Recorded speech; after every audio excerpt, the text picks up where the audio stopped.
روزے کی حالت میں سو رہے ہیں اور اس میں غسل فرض ہو گیا تو کہتے ہیں کہ روزہ ٹوٹ جاتا ہے، آپ کیا فرماتے ہیں؟ نہیں ٹوٹتا. کچھ لوگ یہ بھی سمجھتے ہیں کہ تھوک یا بلغم نگل جانے سے، اندر لے لینے سے روزہ ٹوٹ جائے گا یا مکروہ ہوگا، اس بنا پر وہ بار بار تھوکتے چلے جاتے ہیں، تو اس متعلق آپ کیا فرماتے ہیں؟ تھوک اور بلغم جتنا بھی ہو نگل گیا تو روزہ نہیں ٹوٹے گا. البتہ طبعی کراہت کی صورتیں بھی اس میں ہوتی ہیں، یا یہ کہ زیادہ تھوک منہ میں جمع کر کے نگلا تو یہ بھی ناپسندیدہ ہے.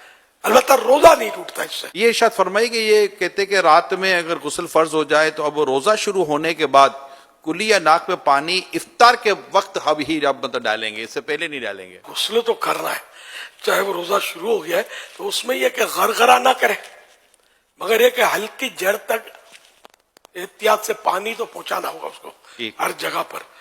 اور ناک میں بھی پانی تھوڑی احتیاط سے چڑھانا ہے کہ دماغ میں نہ چڑھ جائے. اگر دماغ میں پانی چڑھ گیا تو روزہ ٹوٹ جاتا ہے، جبکہ روزہ یاد ہو. اور یہ وضو میں بھی احتیاطیں کرنی ہے. کیا الٹی آنے سے روزہ ٹوٹ جاتا ہے؟ وامٹنگ الٹی خود بخود کتنی ہی آئے، چاہے بالٹی بھر جائے، روزہ نہیں ٹوٹتا. البتہ خود جان بوجھ کر مثلا انگلی وغیرہ منہ میں ڈال کر الٹی کی اور وہ منہ بھر ہو تو روزہ ٹوٹ جاتا ہے، جبکہ روزہ دار ہونا یاد ہو. اچھا، منہ بھر کے معنی یہ ہوتے ہیں کہ جیسے اس کو تکلف کے بغیر روک نہ سکے. یوں کر کے روکا تو یہ تکلف ہو نا، رک گئی، ورنہ یہ پھاٹک کھلا رہتا تو در کر کے جا رہی تھی. تو اس صورت میں بھی روزہ توڑنے والی ہی یہ قید ہے. کہتے ہیں کہ حالت روزہ میں مسواک نہیں کرنی چاہیے، آپ کیا فرماتے ہیں؟ غلط فہمی ہے. جس طرح روزے کے علاوہ مسواک سنت ہے، اسی طرح روزے میں بھی سنت ہے. کوئی اس میں احتیاط ہے؟ احتیاطیں ہیں اس میں کہ بہتر یہ ہے کہ ایسی مسواک استعمال کی جائے جس کا ٹیسٹ اور ٹیسٹ یا ریشے منہ میں نہ رہ جائے. اگر مسواک چبانے سے ریشے چھوٹے یا مزہ محسوس ہو تو ایسی مسواک روزے میں نہیں کرنا چاہیے. اگر روزہ یاد ہوتے ہوئے مسواک چباتے، دانت مانجتے، مسواک کرتے ہوئے اس کا ریشہ یا کوئی جز یعنی حصہ حلق سے نیچے اتر گیا اور اس کا مزہ حلق میں محسوس ہوا تو روزہ فاسد ہو یعنی ٹوٹ جائے گا. اور اگر اتنے سارے ریشے حلق سے نیچے اتر گئے جو ایک چنے کی مقدار کے برابر ہو تو اگرچہ حلق میں ذائقہ محسوس نہ ہو تب بھی روزہ ٹوٹ جائے گا. یہ بھی یہ بات آئی ہے کہ جب تک اذان ہوتی رہے سحری اور کھانا پینا جاری رکھا جا سکتا ہے. روزے سے اذان کا تعلق نہیں ہے. افطار بھی اب جہاں مسجدیں نہیں ہیں، آواز ہی نہیں آتی اذان ہوگی تو کیا کریں گے؟ تو اس لیے وہ ان کا تعلق اذان سے نہیں ہے، اوقات سے، ٹائمنگ سے. تو سحری لوگ کرتے ہیں کہ ادھر کی اذان کی آواز آ رہی ہے، ادھر کی اذان کی آواز ابھی نہیں آئی، تو یہ علم کی کمی کی وجہ سے ایسا کرتے ہیں. ایسا کچھ نہیں ہے. ٹائم اذان نماز کے لیے ہوتی ہے. کہتے ہیں کہ یہ چوٹ وغیرہ لگنے پر جو خون نکل آنے یا خون ٹیسٹ کروانے سے روزے پر کوئی اثر نہیں پڑتا، آپ کیا فرماتے ہیں؟ درست ہے جس نے کہا کہ روزے پر کوئی اثر نہیں پڑتا. روزے میں انجیکشن لگانے سے کیا روزہ ٹوٹ جائے گا؟ جی نہیں. اب یہ کہا گیا کہ روزے میں عطر یا خوشبو سونگھنے سے روزہ ٹوٹ جاتا ہے، یہ بھی غلط فہمی ہے. روزے پر کوئی اثر نہیں پڑتا اس کا. کچھ لوگ سمجھتے ہیں کہ جو مرض یا کسی اور درست عارضے یا بغیر عذر کے روزہ چھوڑ دے تو فدیہ دینا اس کا متبادل ہے، اس کا نعم البدل ہے. جی نہیں، ایسا کچھ بھی نہیں ہے.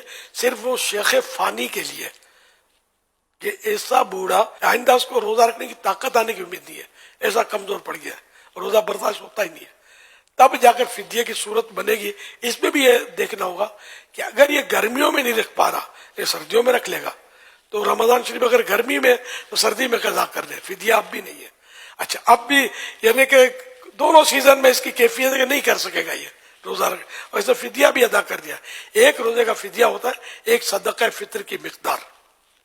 تو اچھا، اب اس نے فدیہ بھی دے دیا، سب کچھ کر لیا اور پھر اس میں طاقت آ گئی روزہ رکھنے کی تو وہ فدیہ نفل صدقہ ہو گیا. اوکے. اور روزہ قضا کرے.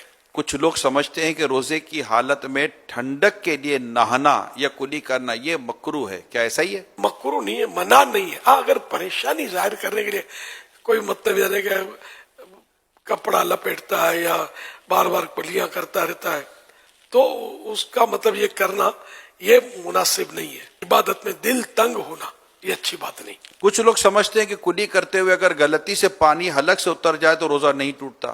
اگر کلی کرتے ہوئے روزہ یاد ہے اور پانی حلق سے نیچے اتر گیا تو روزہ ٹوٹ جائے گا، اور اگر روزہ یاد نہیں ہے تو چاہے جان بوجھ کر پانی اتار دیا حلق سے نیچے تب بھی روزہ نہیں ٹوٹے گا۔ یہ بات بھی ہے کہ جو خواتین پریگننٹ ہوتی ہیں، حاملہ ہوتی ہیں، یا دودھ پلانا ان کو ہوتا ہے تو ان پر روزہ فرض نہیں ہے۔ ان دونوں صورتوں میں تو ایسا نہیں ہے کہ روزہ فرض نہ ہو، البتہ بچے کی جان کا یا بچے کی ماں کا یعنی کہ جان کا خطرہ ہے یا کوئی سا مرض ہو سکتا ہے کہ جو علاج مشکل ہو جائے گا، سخت مرض جس کو بولتے ہیں، اس طرح کی کوئی عذر ہو تب جا کر روزہ بعد میں قضا کرنے کی اجازت ملے گی۔